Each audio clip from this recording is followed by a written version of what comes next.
Y'all remember when I said I was back?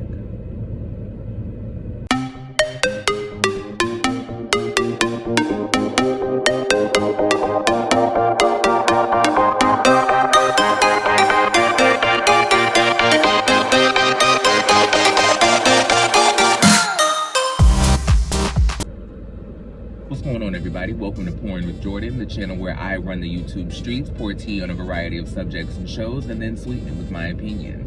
I'm your host, JordenRanae, and I want to thank you for taking the time, taking the ride, and having a drink with me.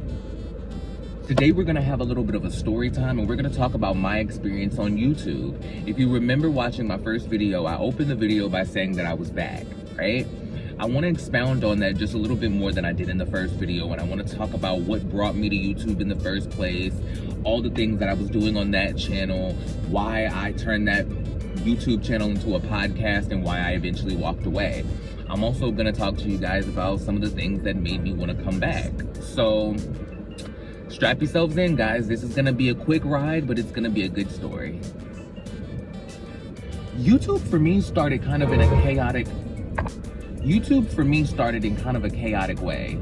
I started on YouTube because at the time I was on social media engaging in a lot of debates and conversations about racial issues, trans issues, just social unrest and civic injustice, basically. So I was having a lot of oppression conversations online, and it was getting me into a lot of debates and into a lot of arguments, right? And with those arguments come a lot of ignorant people who don't want to engage in the conversation for the sake of growth and education. They want to engage in the conversation strictly for the shits. Like, they want to engage into it strictly to piss somebody off, and specifically to piss a black person off.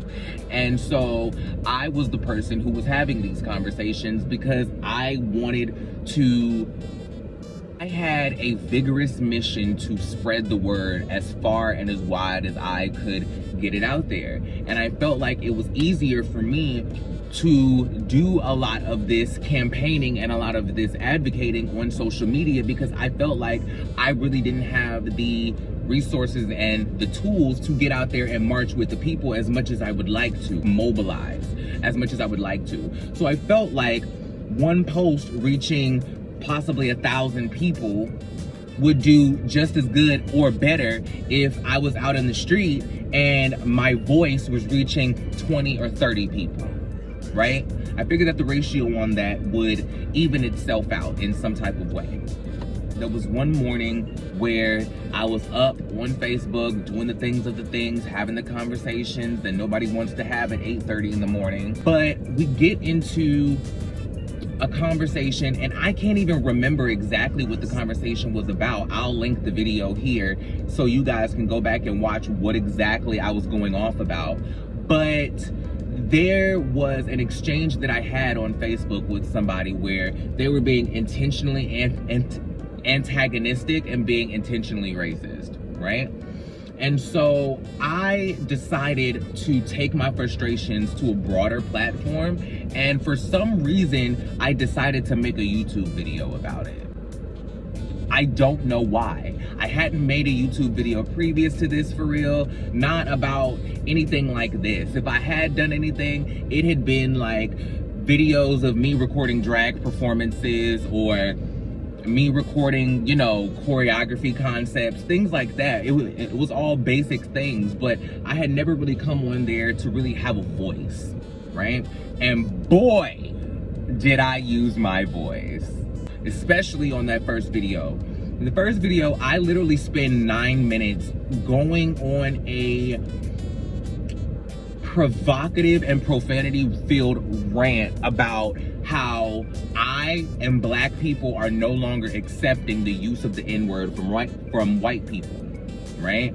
That video sparked something in me that I did not know that I had. I didn't realize that there was a social activist or a social advocate in me that was willing to go that far, right? Because once I put out that video, I felt so good. I felt so correct in doing that video. I felt like I had to keep going. I spent 9 minutes cursing out the person on Facebook. I spent 9 minutes cursing out white people. I spent 9 minutes cursing out racists. I spent 9 minutes cursing out just people who are blatantly ignorant of any race. But I was directing this message to white people at the time. All of the white people who are listening and watching me right now, it's no shade. I love each and every one of you that love me. However, I acknowledge what the real is, and I talk about it exactly how it happened. It's no shade. Don't try to pull a reverse racism card in my comments. I'm not gonna stand for it. I'm not the girl for that. Just let me explain it exactly how it went down. And if you need me to clarify anything, we can have a conversation in the comments. Anybody who watches my videos and comments knows I will respond. So, I open YouTube, or I open my camera app, and I record this video, and I'm just screaming into the void about how we're not gonna take it anymore. We're not gonna take it anymore! And I posted to YouTube, and I felt such a rush. I just planned a full channel. Like, I literally just planned a concept for a series. I planned a series about what it was gonna be like in the eyes of a black person going through America. I planned another series about what it was like going through life as a queer person in America. I wasn't accepting or living as a trans person yet. We'll get there. It all became like this mission, right? A lot of people start YouTube because they want to have fun, they want to express themselves, they want to, you know, use their voice in a creative way. I had a mission, and I wanted to talk about social justice issues. I wanted to talk about the validity of black people. I wanted to talk about the validity of queer people. Now, mind you, all of this was post-transition, but the channel was under my old drag name, right? I believe it's JordenRanae. I believe everything is under the JordenRanae page, if I'm not mistaken. So I'm gonna link that, but this is the name. Actually, it's probably gonna go this way, but I think I can make it go this way. It's fine. Yeah, so I started making videos every single day, right? When I say that I had a mission, I really had a mission. And when I launched into it, I launched into it with full force and no holds barred. I said that right? I really wanted to go full force, and I really wanted to talk to the people. I didn't think necessarily about numbers or algorithms or the palpability of somebody clicking on this and hearing a race conversation screamed into their face for 9 minutes. I didn't necessarily think about how I was gonna go about doing YouTube. I just know that I wanted to get the message out there as much as possible, and it allowed me another avenue to be creative, because anyone who knows me knows that I make my own graphics, I do my own logos, I do my own thumbnails. Like, I make all of that stuff myself. And, you know, making a thumbnail, I'm sure, is like pretty easy to anybody, but I take a lot of pride in creating my own graphics and creating my own logos and doing that type of stuff. So I was making videos every day. I was doing, you know, videos called In My Queer View and This POC's POV. Those were the names of the shows. A POC POV was a show where I talked about what it was like living in America from the perspective of a black person. And In My Queer View was a show that I did that was about the exact same thing, but from a queer person's perspective in America, right? At some point, it led me to kind of lend out of the YouTube space and transition that media and that content into a podcast, right? Because I felt like I was feeling a lot of pressure at the time about showing my face on YouTube. I was maybe 5 or 6 videos in of each series, I believe. And I also started another little like offshoot YouTube playlist where it would just be me talking about random topics and me talking about mental health and me talking about stuff that I was going through personally, and not just the overall arcing story of social justice, right? And so I ended up creating a podcast called Essays with Essay, right? I ended up changing it into a podcast because I felt like it was easier for me to crank out the content without being as self-conscious. You know what I'm saying? At that time, I was never really insecure about my voice, but I've always been insecure about my looks, right? So I took that opportunity to transition the media. It gave me an opportunity to create a new graphic, and I was able to do the content quicker, make more podcasts, and I was able to really kind of just jump head in without having to worry about what I look like. I was able to focus solely on the message and not have to think about what I look like. I did those shows for about 50 episodes. I'll link the podcast down as well. It's still up and you can still go and listen to it. Every single episode was about a different type of social justice issue, a different type of race issue, a different type of issue with millennials. I did a whole, I think it was 3-part series in the podcast about how millennials are the people who are supposed to save the country, and how millennials have the power to bring together the boomers and the Gen Zs, and how it's really on millennials to kind of blend the old and the new and create the future. There was a lot of topics on there, and I'm really proud of that series. I'm really proud of that podcast. Up until probably this YouTube channel, this is, well, and of course my music.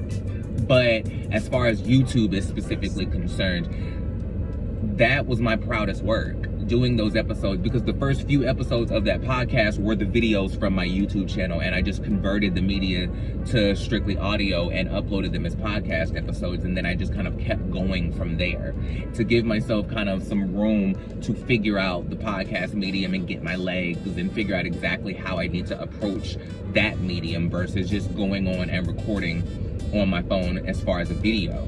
Because at the time when I was doing YouTube videos, I was just jumping on raw. I was literally just hitting record and talking. Like, I wasn't even editing the videos.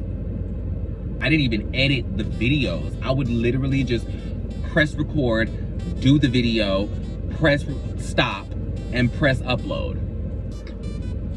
I appreciate it because it shows how focused and how dedicated I was to having this message heard and how much I wanted to get this message out there, right? And so with the podcast, I kind of just kept that thing going, and it became something that I was truly really proud of, because I felt like this was the first time that I had created something that could outlive me, right? I felt like if I were to die, this would be the one thing that I would be the most proud of for people to find of me. You know what I'm saying? Eventually, I stopped doing the podcast. I did about 50 episodes of the podcast, and then I kind of walked away from it, because doing content that is that heavy every single day while you're in the midst of being a subject of that content can be very mind-numbing. It can be very overwhelming. It can be very intrusive. It can be very painful. And the things that I was talking about on my podcast and on my YouTube channel at the time, those were things that I was going through in real time. And you got to think about it. I was talking about race issues. I was talking about queer issues. And I was also talking about my mental health issues. All at the same time, every single day. For some reason, I just had this mentality that if you just flood the market, that your channel will grow exponentially faster. Which is true. I didn't necessarily think about content or like the quality of said content. I thought that the quality would be found in the rawness of my emotion, the unabashedness of my point of view, and the message of what I was saying. I thought that that was the quality. I thought that me spending so much time editing and doing this and creating graphics and making all of the transitions and all of that stuff, I felt like that would take away from the message, because I would get distracting, because I know how I edit videos. If you watch my videos now, you guys know I love a pop-up video. Y'all know I love a freeze frame. You guys know that I love graphics and pop-ups and animations, and I love to really make my videos engaging. I eventually walked away from the podcast because it became mentally draining. It became mentally draining, and you could see that happen on my YouTube channel. Like, you could see it in the videos that I was recording. You could see it in the stuff that I was talking about on the channel and on the podcast. I was getting more and more depressed the more and more that I talked about these issues, mostly because I was experiencing all of them. And I took a break, and I didn't really come back to YouTube until I started rapping again. And mind you, I was posting YouTube videos, not necessarily trying to be a content creator, but I was also doing drag in the middle of all of this. And I was posting my performances and my videos to my YouTube channels. And the reason I say channels is because each time I changed my drag name, I changed it once or twice, I would change my YouTube channel and you know, change over all of my content. So if you want to go see me in drag, there's videos all the way back from the very beginning, when my body looked terrible, when my pads were crooked, when my pads were just wrong, when my makeup looked a mess. You can go back and see all of those videos on my channels. JordenRanae, and I think that might be JordenRanae and maybe Joanne Gibson. But anyway, I started rapping in drag because, as I told you guys in my Music Monday video, my best friend Alex, who I lost last year to suicide, he is the person who really encouraged me to rap again. He was the sole purpose that I started writing raps again, because I didn't believe in my talent. I didn't believe in myself as a rapper. And, you know, it's not like we had an example of somebody who could break through that mainstream. If it hasn't become clear to me, it's become clear to me, and if it hasn't become clear to you guys by now, I do a lot of things, and I never think I'm gonna be the first person to break through. I always think that I'm gonna be the person who is gonna get the love when they're dead, and then all of their content is all of a sudden gonna be just this inspirational work of art. I always think that that's gonna be my story. If you go back and listen to my song Do Better on my mixtape IOU, there's a line in the song, I understand I'll get the love when I'm dead, so I blackout on what's keeping me chosen. I've been the token, now the bag is ahead. Like, it's like that thing of me saying that I set the bar so low for myself that I don't have any expectations. So it leaves me room to focus on the content and just go and do the thing that I need to do without focusing on optics. It gives me the ability to not worry about numbers and views, and it allows me to enjoy the experience. This is a quick tangent aside from that, but I really wanted to talk about that because a lot of people see it as me selling myself short. And I can agree with you. I do sell myself short, but that doesn't mean that I don't know that I'm talented. I understand that I'm talented. I understand that I'm creative. I understand that I have a unique quality. I'm not here to boost my own self up. I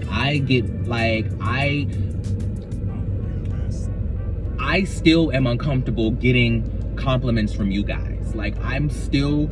All of the people who are in my comments, y'all know I comment back and tell y'all how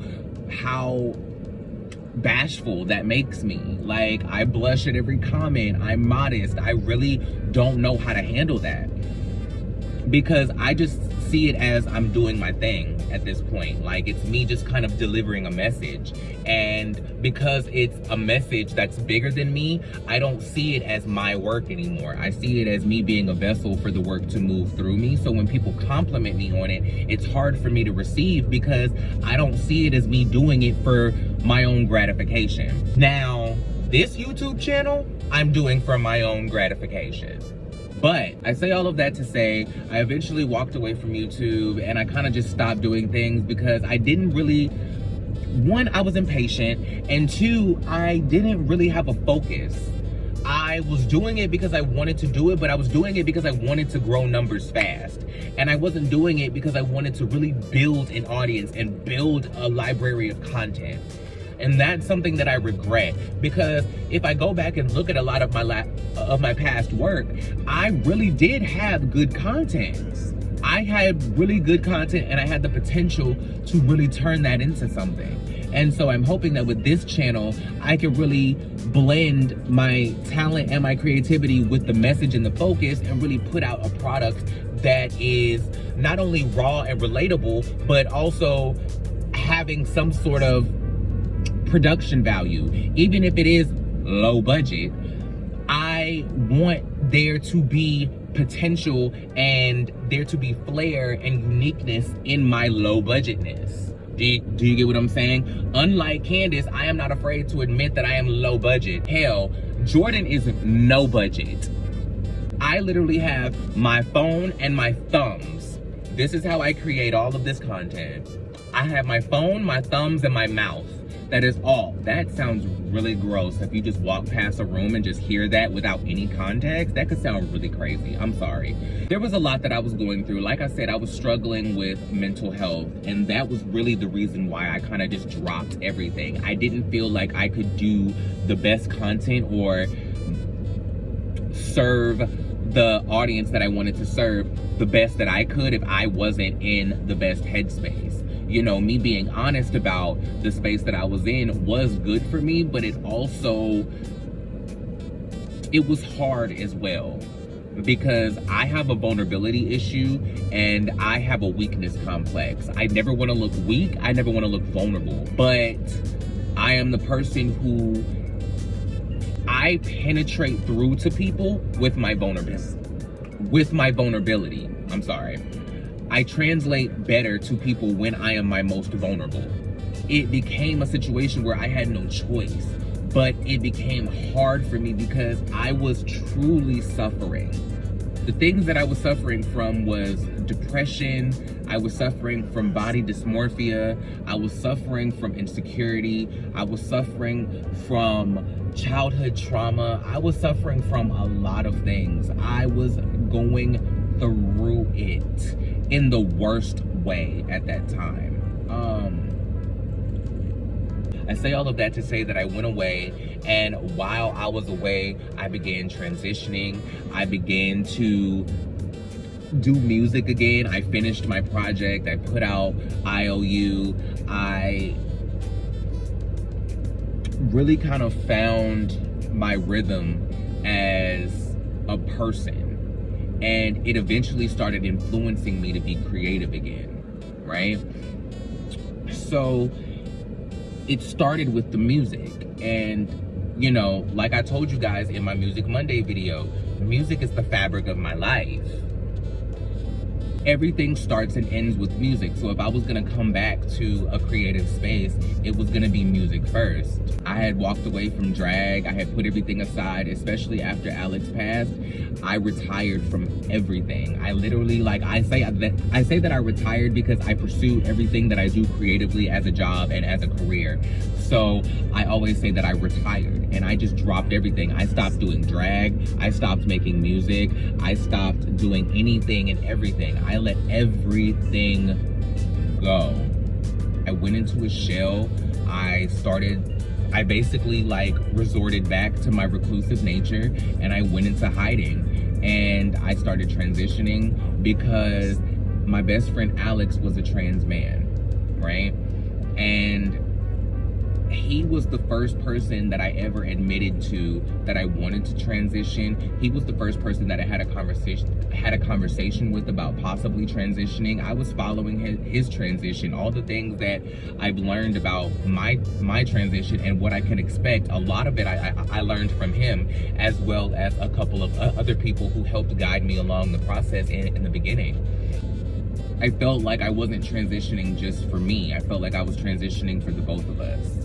And I feel that way now. I feel like me transitioning is not only me stepping into the fullest realization of myself, but it's also me carrying on the legacy of my best friend and us finishing that journey together, right?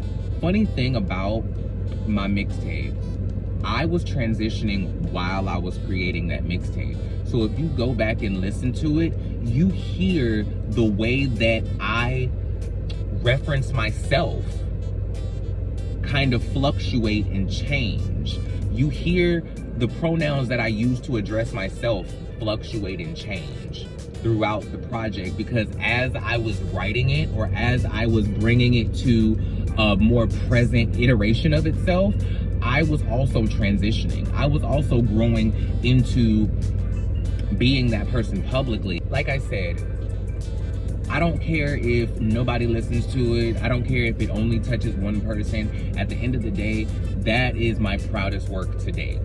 That mixtape is the one thing that I'm the proudest of to this day outside of this YouTube channel, because I put so much work into it. I put my blood, sweat, and tears, and nobody is leaving this room until he has eaten the entire confection. Clock your references, children. I put my soul into that mixtape. I put my heart and soul into every song on that mixtape, and I put my heart and soul into the follow-up EP that I wrote directly after it while I was recording it. So I can't wait for you guys to hear that music. It's gonna be, you know, an EP called Second Opinion, where it's basically a sequel to IOU. And it picks up where the last tape left off, and it just continues me talking about those subjects, and it kind of goes into a deeper, more raw and aggressive type of conversation, specifically about the queer community. So look out for that. When it comes to coming back to YouTube, listen, I spend a lot of my time on YouTube. I watch YouTube more than I watch anything else. I watch YouTube more than I watch any television show, than I watch any reality show, than I watch any talk show. I watch YouTube more than I watch anything else, right? So I spend a lot of time on YouTube. And I was watching people like Cat Black, people like T Noir, people like D'Angelo Wallace. And I was watching these people, and I related so much to them and so much to their content that I said that if I ever did come back to the space, I would probably fit into that niche or to that type of content where I would be talking about pop culture, but also making it relative to social justice issues and how the issues going on in pop culture affect the greater society. Do you know what I mean? So eventually I stumbled upon Up and Atom. I eventually kind of started watching these live channels like Up and Atom, like Empire, and I started watching all of these videos about housewives, because if anybody knows me, y'all know that I'm a Bravo-holic. Well, I'm not gonna say a Bravo-holic. I'm not gonna be that Banji and make it that overcasting. I will say that I'm a housewives-holic, and I'm a Married to Medicine-holic, specifically. I was a fan of Bravo before Housewives ever touched Bravo. Like, I was a fan of Bravo back when Bravo was the Rachel Zoe Project, Kathy Griffin, My Life on the D-List, and Flipping Out. So I kind of am a Bravo-holic, but I don't really watch a lot of the Bravo shows now. Like, I specifically watch a lot of the Housewives franchises. I watch Married to Medicine. I jump in and out of Shaws of Sunset, but I do love the show. It's just hard for me to keep up with. But anyway, that is neither here nor there. I say all of that to say, I started watching channels like Up and Atom and Empire, and I got the itch to want to call in, because I saw, you know, I watch these things live, I watch replays, I watch all of the things. So I would watch their videos, and I would see the people call in, and I would have my opinions, and I'd be like, oh, I wish that somebody said that. And I always went in and I would comment on these channels and comment on these videos, but I felt like nobody was seeing or hearing me. I think I'm a person who needs attention. Like, I'm a person who needs my opinion to be heard, to feel validated. Not necessarily that I don't feel validated or that I can't stand on my own opinion without somebody else hearing it, but if I really believe in it and I really stand strong on it, I want to have a conversation about it, and I want to engage in discourse and discussion. So it's not necessarily that I need attention. It's just I want to have a conversation about this stuff, and I want to talk about it, and I want to know if somebody agrees or disagrees or put me onto a new perspective or a point of view. Like, I want to talk about this stuff, right? And I have opinions that I felt like nobody else had. And I felt like I have perspectives and ways of looking at simple things like Bravo in a deep context, right? So one day I was watching Kempire, and that was the first YouTube channel that I ever called into. I was sitting in my bedroom and I called in and I left my avatar on. It was just a picture of my face. My YouTube name was just JordenRanae at the time. Like, I didn't plan on having a channel. I wasn't thinking about it, blah, blah, blah. I was just enjoying these YouTube channels, and I loved Kempire and I loved Adam, right? And so, I called in the first time to Kempire, and I was talking about Real Housewives of Beverly Hills. I believe the first time I called into Kempire, he was asking, what do we want from the reunion, right? He was asking, what do we want from the reunion? And I called in and said, I want Sutton to show up with all of her receipts and to tell Erica this is exactly what I was talking about, because a lot of the things that Sutton was pitching a fit about, saying that she was nervous about, were the things that ended up coming up throughout the show. So I want her to acknowledge that, and I don't want Erica to show up to the reunion unless she is here to acknowledge all of the mess, and unless she is ready to come humble and make it about the victims and not about her. That was what I said on the channel, right? And so I was also calling into, well, I was also watching Adam's channel religiously. Like, those were the two channels that I was really getting all of my Bravo topics from. It was Adam, it was Kempire, and really, if I was getting Bravo news from anybody else, it was maybe like an Emily D. Baker, because I started following her during the Tati Westbrook case, when like all of those cases broke out. So eventually I got the nerve and I got the courage to call into Up and Adam, right? And this, I didn't even realize that they had started this new segment called Hot Messy Topics. I didn't even know that this was happening. I just know that I was watching a live one day and they dropped a call-in link and I clicked it, and they were talking about, we're doing a new segment, da-da-da-da-da.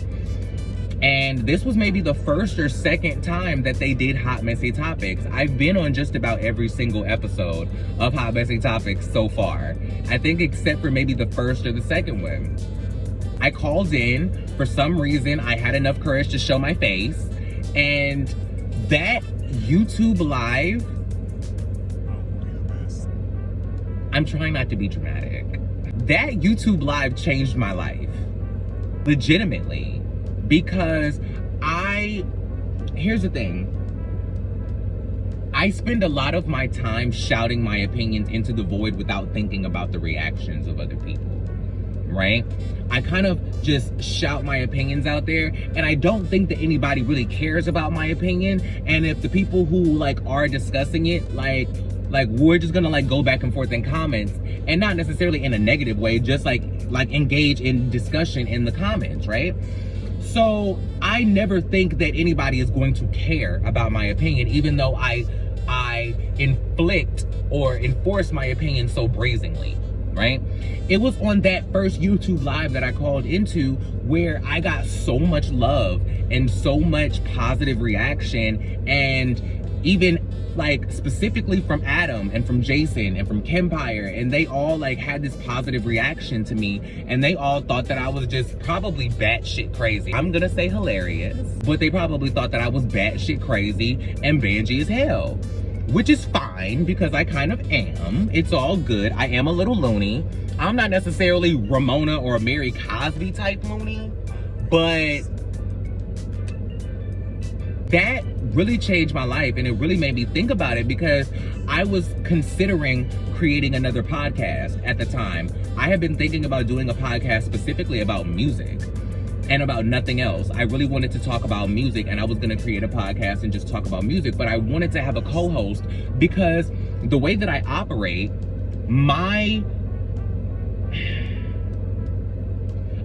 I don't want to sound gimmicky when I say this or sound like this is something that's put on or created, but I am my best when it comes to creating content when I am reacting to something. Do you know what I'm saying? My best commentary is reactionary. So I thought that my best work would be with a co-host, and it would be with somebody that I would be able to bounce off of and really be able to, you know, think about the things that they said and come up with a way to flip it. Do you know what I'm saying? I am pretty good at listening to somebody say something and finding a way to flip it into my own perspective, or find a way to acknowledge that in a funny way from my own point of view. So I felt like that was my bread and butter. I didn't think that I could carry a show that was not heavy on my own. I felt like the reason why I could do my serious show and do the Essays with Essay show on my own was because it was serious topics. Like, I could bring in people to have conversations with, but it was serious topics. It was me delivering an informative and educational podcast that was factual, but also incorporated experience and opinion. So I didn't need any other opinions, for real, because I was talking about my own experience, and I was also, correlating and validating my own experience with facts and ratios and statistics and articles. Like, I really wanted to base my channel about that stuff in real fact, because I was talking about my experience, and anybody's experience can be debated, can be invalidated, can be questioned. But if you back that up with statistical facts and data and numbers, it makes that type of situation harder to disprove. So it really kind of put a battery in my back, right? And shout out to Diana, one of Adam, Jason, and Kempire's mods. I find her on all of their lives. Shout out to her, because she really gave me a lot of encouraging words. And Diana, I know you're watching this. Thank you again. We've had this conversation many times. Thank you again, because your words were also some of the most encouraging things that I heard as well, especially because you have a lot of experience with Adam, with Jason, with Kempire. You know these guys because you have a further experience with their channel. You've been around longer, and you have a vested communication with them as a mod. I'm just showing up talking shit. Do you know what I mean? And I appreciate the love that I got from that, because I think that I forgot that there were people watching. I think, and I still do this now, every time I call into Up and Adam Live, it feels like when I get on Hot Messy Topics, it feels like I'm on a Zoom call with my homies. I feel like Jason, Adam, Kempire, Philly Diva, Judgy Justice, Fireface Jessie, Janelle, Miss Bernice. I feel like we all homies over there. I feel like we are on a big Zoom call, and we is all just chatting it up and talking about, girl, did you watch Real Housewives? Did you see what happened with Erica? Did you see what Portia did? Oh my God, they leaving the show. I feel like we're on a Zoom call just chopping it up with the homies. And that is something that I did not expect, and I was worried about. I was worried to call into Adam's channel because I was afraid of having a dynamic that kind of ended up like Monica's All About the Tea, and the way her panel kind of ended up. If you don't really know what happened with that, I'm gonna give a very short summation of it. Basically, there is a YouTube channel called All About the Tea, and there is the creator of that channel, Monica. She had a panel on her show where they would have a daytime panel and a nighttime panel, and they would be talking about all the pop culture news. They would be talking about anything and everything, pop culture, media, celebrity, all of those things. And basically, over time, the panel just basically didn't work out, and some things happened. If you want to watch all of that YouTube drama, you can kind of look it up and figure out and piece it together, because pretty much everybody from the panel has made their own type of video on the subject. And I don't really want to make, this about that, because I don't know all the details, so I don't want to even offer my opinion on it. But I was scared to do that, and I always kind of am, just a little bit, when I call into Up and Adam, when I call into Hot Messy Topics, because I always feel like I am a big character and I have a big voice and my personality is huge, and it's not because I'm coming in there with that intention or I'm doing anything deliberately. Like I said, I'm reactionary. So if I find something that I have a reaction to, I'm gonna react to it. And I also have a lack of inhibition or a lack of couth when it comes to my facial expression. I wear everything on my face and you see everything that I'm thinking across my face. So that ends up working for something like a YouTube Live because you see my reactions directly in the moment and you know exactly what I'm reacting to without any form of editing. That's what I love about it. But I was scared that I was gonna come on and get all type of hate. I thought people were gonna come on and be like, oh, that ugly tranny bitch. Oh, that that loudmouth bitch. I thought I was going to come in and get all the shade and all the smoke. For some reason, stuff like that doesn't stop me from doing it. Even though I feel like that stuff is gonna happen, it still doesn't stop me from calling in. So I still do it, but those thoughts are in the back of my mind. Trust me, I still think that. Doesn't stop me from talking my shit. Because at the end of the day, I do feel like I have a unique opinion. And I do feel like that I have an exorbitant way of delivering said opinion. So I have fun doing it, and Adam and Jason and Kempire like having me. So if they want me to be there, I will call in every Monday through Friday. Okay?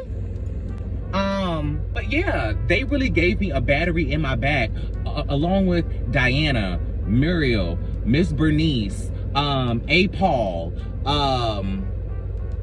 let's see, who else? Annie, Annie, I may have your name right, but there's a lot of you in the comments who show me a lot of love. Aiko, 001, you too. Like, a lot of you guys show me a lot of love consistently, not just on Adam's channel, but if I call into Jason's channel, if I call into Kempire's channel, at least a couple of you are over there showing love, and I really appreciate that. And you brought all of that love to this channel, and I really cannot tell you how grateful I am. Because if it was not for people like you, I would not be doing this. I would not have had the courage to do it. I would have not had the moxie to do it. I would have not had the inspiration and the, what's the word I'm looking for? The encouragement to do it, for lack of better words. I wouldn't have been enthused to come back to YouTube had I not gotten those reactions from Up and Adam, right? And so I created the channel, and I still, like I always say, I set the bar low for myself. I literally said this on Adam's Live. I was like, I'm going to probably get 1,000 subscribers in like 5 years, and you know, whatever, I'll build the channel. I'll be right over here on Hot Messy Topics, talking my shit every day, and I'll drop my videos, and if they like them, they like them. If not, they can, you know, catch me over here and get all the smoke. But that kick in the ass that Adam gave me on live, when he snatched me out of that and was like, stop selling yourself short, all the things that he said, you know, leaving my channel name in the subject line for like the first for the first topic that we discussed, I was so amazed and surprised and grateful and overwhelmed. I was trying not to cry that whole first topic because I was so grateful and I was so surprised. I didn't ask him to do that. Like, it's not like I paid for that promotion. It's not like I slid in his DMs and I, you know, cash apped him something to do that for me. I didn't expect that. We never had a conversation about that. He never said that he was going to do that. He just up and did that on his own conviction. And I am so grateful for that. Same thing with Jason. I called into his channel and, you know, he put the link to my channel in his description box for that video. Like, thank you. Same thing with Kempire. Like, whenever I'm on a Kempire video, he always shouts me out every time I comment, whether he's dropping a call-in link or not. He always shouts me out and reads my comment. Like, that type of love and that type of support is something that I've never had. Mind you, I have people around me, but the people who are closest to you aren't always the most supportive of you because they know you. They know you the most. So, you know, I guess they don't always recognize the greatness at the forefront of you. They may recognize it and know it's there, but they see you every day. So that light maybe isn't as bright on you as it would be for people who don't see you every day, who don't interact with you all the time, who don't really know you. So all of the love from the fans, and when I say the fans, I mean the fans of Up and Adam, the fans of Bravo, the fans of Kempire, the fans of Down with Jason. I mean all of those fans who love all of the shows and they tune in to watch and subscribe to all of those channels to post to those comments. Like, I appreciate that, because most of the time I'm calling into subscriber only chats. So that's why I say thank you to all the fans of Bravo who love all these shows, and they, you know, give them a reason to make all of these lives and do all of these videos and giving me a place to call in. If it wasn't for y'all and being fans of them, I would not have ever called in, and I would not have a YouTube channel to this day. And with that, I want to say thank you to Jason for making Adam create Hot Messy Topics in the first damn place. I heard that last night on Hot Messy Topics, so I have you to thank for my YouTube channel. Thank you. Thank you both, because had you not told him to create Hot Messy Topics, and had Adam not given me that kick in the ass and that big promotional boost that I did not expect and that seriously helped my channel, like, without Adam, I would not have the numbers that I have right now. I would not be getting the views that I had right now. I would be still trying to build all of that. Do you know what I'm saying? Like, Adam really helped me cultivate a space on my YouTube channel where I can exist in the space without having to subject myself to social media. That is invaluable to me, because I hate social media. And like I told you guys in my Music Monday video, my Instagram is down. So I can't even log into my Instagram right now. They still haven't sent my phone that text code to log into my account. I still haven't gotten the code. My number has not changed, but it's all good. If y'all want to hit me, it's all smoke, hit me on Twitter. Nah, I'm joking. I really do show a lot of love on Kristen. Show a lot of love on Twitter, specifically to and from Kristen. She's the main person that I'm chatting with on Twitter. I love her so much. She's the one that mentioned about the Fox News 5. Girl, I saw you. Now, I don't like social media. So the fact that I'm able to grow my channel and exist in the space and have a place to come and have fun and have a conversation and build chemistry and friendships with people, as well as having a place to promote my channel, it's really invaluable to me.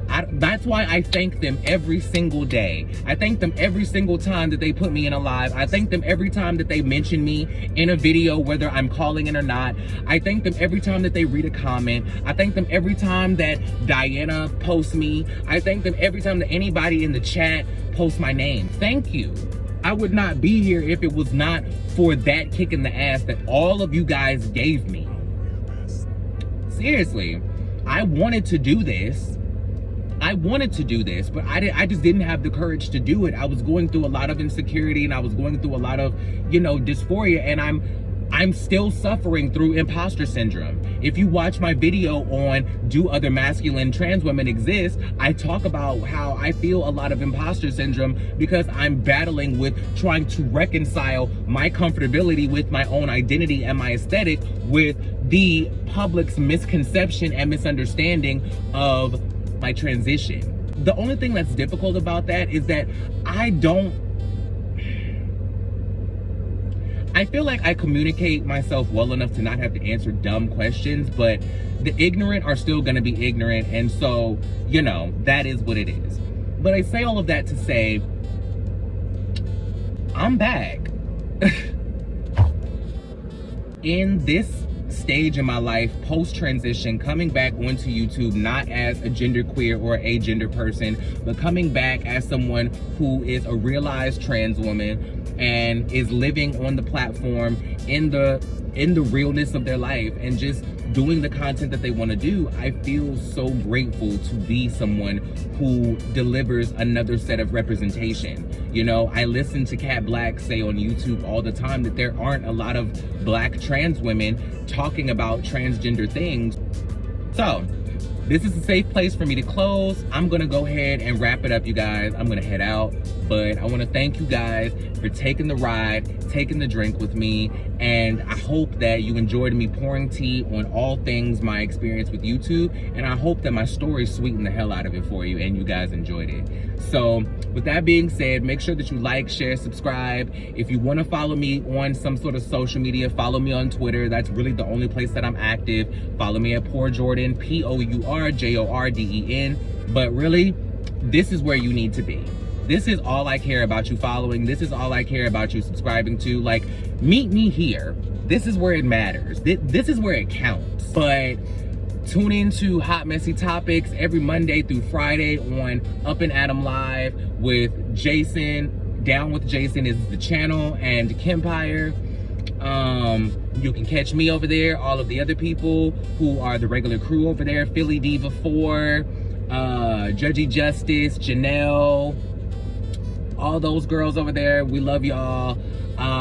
Subscribe to all of those subscribe to all of those people. Go follow all of those people. I can't remember who has a channel and who doesn't. Firefay Jesse, love you. Miss you on Hot Messy Topics, by the way. I ain't seen you in a few days and I've been thinking about you. Thank you guys for all the love and support on this channel. Thank you guys for all the love and support on Hot Messy Topics. Keep tuning in. I'll be there every day as long as Adam and Jason want me there. So I appreciate all you guys for all the love. Thank you guys for coming over here and transferring all of that love to my channel. I can't tell you how grateful that I am, but I'm gonna keep trying.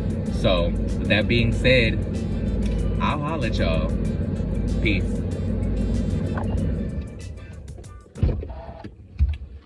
I'm hungry. It's still early. I think I'm gonna go get me a biscuit.